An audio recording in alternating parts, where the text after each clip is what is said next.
So, ayun po what's up sa inyo? So, yung araw na to is tuturuan ko kayo kung paano nga ba mag-send ng GCash papunta ng GoTime. Okay? So, una punta tayo dito ay sa GCash. After nyan, punta tayo dito ngayon sa transfer. Kita nyo to? Click lang natin yan and then click natin yung local. And then once na click natin yung local, scroll down lang natin pababa hanggang sa makita natin tong view all na to.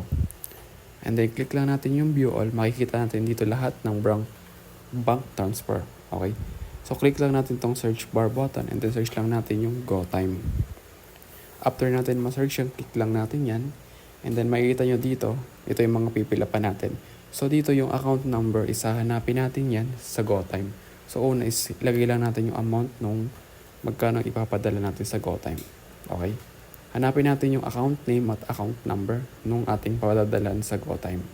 So una is punta tayo ngayon sa GoTime.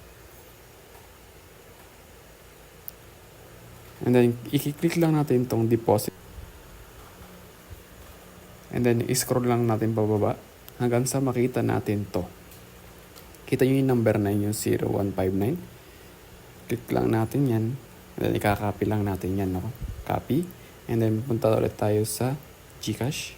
And then i-paste lang natin sa account number yung kinapi natin kanina. And then yung account name nga pala is yung pangalan nung GoTime nung padadala natin. Okay? So pipilapan lang din natin yan.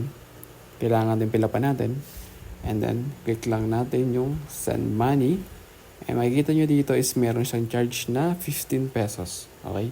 So may charge po talaga yan. Click lang natin yung pay and then yun.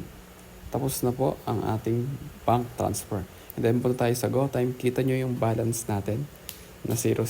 Refresh lang natin and yun. Meron na tayong 60 pesos balance. So huwag nyo sana kalimutan mag-like and subscribe and comment kayo sa baba if may mga tanong pa kayo.